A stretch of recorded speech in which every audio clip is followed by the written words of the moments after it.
to clean out your liver. Now, what many people don't realize about the liver is they think it's a storage place for toxins when it normally does not store toxins.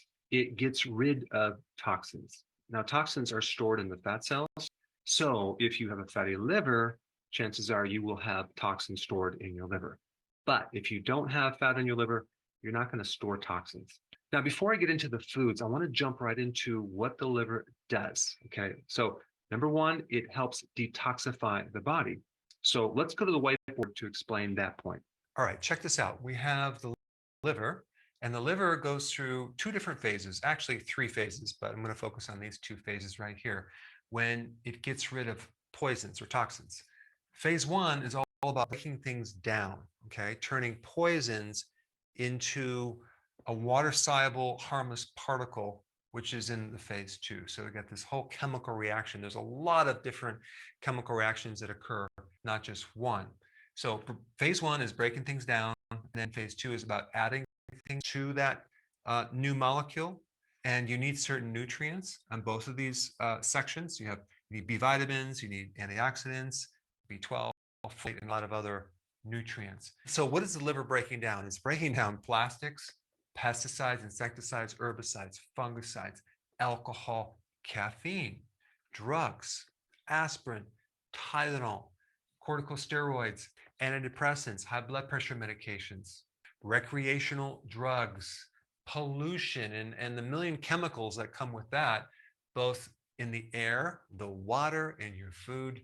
And then you have people that are smokers, or you get secondhand smoke, benzene, and hundreds of other different chemicals that's going right through your body into your liver that the liver is coping with and trying to get rid of all these things. Solvent and glyphosate, which is in GMO food. This is like a real big one for a lot of people. So then kind of phase three would be the elimination of this new compound that's now a harmless particle. And it's quite amazing that your body does this because your body's able to detoxify naturally, which is really cool. Now, what happens if you get constipation? Well, everything backs up. So it's very important to not let constipation go on and on and on. Do something about it. I have a lot of videos on that. But there's another condition that's very common, but they're not aware of it, and that's bile sludge. There's such a thing as bile sludge. And so you have the gallbladder, and you have all these tubes that kind of drain into the gallbladder and out into the small intestine. All these different tubes can get backed up with kind of a thickened bile material. And so one way to know if you have that problem is you have pain or tension or tightness on the right side or up through here. It could be a fullness underneath your right rib cage, in which case you need to, number one, take something called TUDCA. You can look that up, as well as follow the solutions that I'm going to get into later in this video. Now, a couple other things that can mess this process up. Let's say you're missing B vitamins, you don't have the right nutrients, that can slow things down. Or let's say you have a fatty liver, that can decrease the function of the liver. Or if the liver is inflamed, or if you have scar tissue as in cirrhosis, all these things can slow down this process, as well as not consuming some of the foods I'm going to talk about. But the good news about the liver is that it's one of the only organs that can regenerate very quickly.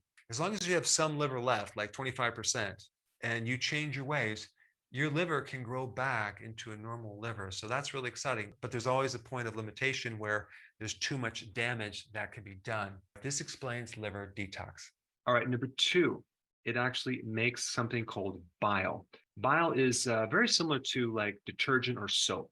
It helps to extract certain nutrients in food that are fat soluble, like the fat soluble vitamins, vitamin A, D, E, K1, K2, also omega-3 fatty acids. Also, there are certain plant nutrients, they're called phytonutrients, like lutein, for example. That's really good for the eye. And so a lot of these phytonutrients in plants are also fat soluble. This is why when you have a salad, it's really good to add olive oil or some other oil to help extract these nutrients from the salad. But bile has this unique property to extract these nutrients from your food, and bile is made from your liver and it's stored in the gallbladder. And as a side note, all the extra cholesterol that your body makes, as well as gets from your diet, is extracted with the help of bile. Bile is also involved in helping you make your thyroid hormones work. So when we go through T4, which is an inactive hormone, to T3, which is the active form of the thyroid hormone, you need bile. And bile also helps us to ensure that there's no microbes building up in our small intestine. And one last little point about bile, which is interesting, guess what makes bile? Cholesterol. Cholesterol is the raw material that helps make bile. Interesting. All right, number 3 function of the liver. Your liver makes certain hormones, okay? Now, you probably heard of growth hormone that's made by your pituitary, and that goes down to the liver, and then that activates another hormone that the liver makes called insulin growth factor number 1, IGF-1. And you can think of IGF-1 as just basically an extension of growth hormone. So whatever growth hormone does, IGF-1 will do. So it's going to help you with fat burning, and it's going to help you make proteins. Now, as another part of this liver function related to hormones, it helps you buffer hormones. So if there's too much estrogen in the body or too much androgens like testosterone, your liver will help to regulate that. Also, if there's too much of stress hormone like cortisol, the liver will help you regulate that as well. So whether the liver becomes fatty or inflamed or develops scar tissue, as in cirrhosis, all sorts of symptoms can occur. And to help you understand the symptoms, let's go back to my whiteboard. All right, these are the symptoms of the liver.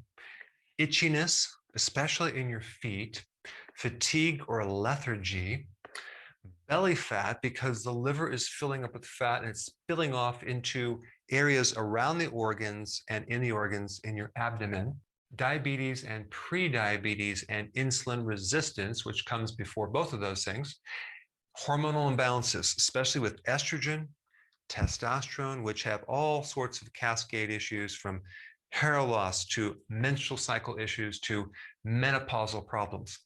Many different types of skin problems occur because of the liver. Joint issues, like especially arthritis, stiffness, and things related to the gallbladder, like belching, burping, bloating, gallstones, as well as hypothyroidism, because we need a healthy liver to convert at least 80% of the thyroid from T4, the inactive, to T3, the active form of the thyroid hormone. Now, there's a couple little last things I want to mention. You have these liver enzyme tests, AST, ALT, ALP.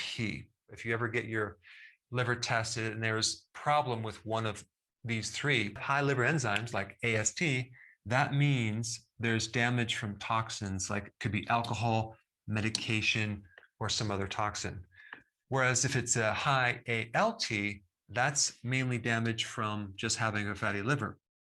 And then if it's high ALP, that could mean you have a blockage in your bile duct, okay, or bile sludge. So these are the main liver symptoms. Now, I do want to touch on the bad foods for the liver before the good foods. So let me just quickly go through them. The high fructose corn syrup, okay? Anything with high amounts of fructose is really bad for your liver because it creates all sorts of problems with insulin. It creates a fatty liver. Okay, so then we have like various poisons for the liver. So poisons is a pretty large category. You have pesticides, insecticides, herbicides, fungicides. You have heavy metals, okay? All these things can be in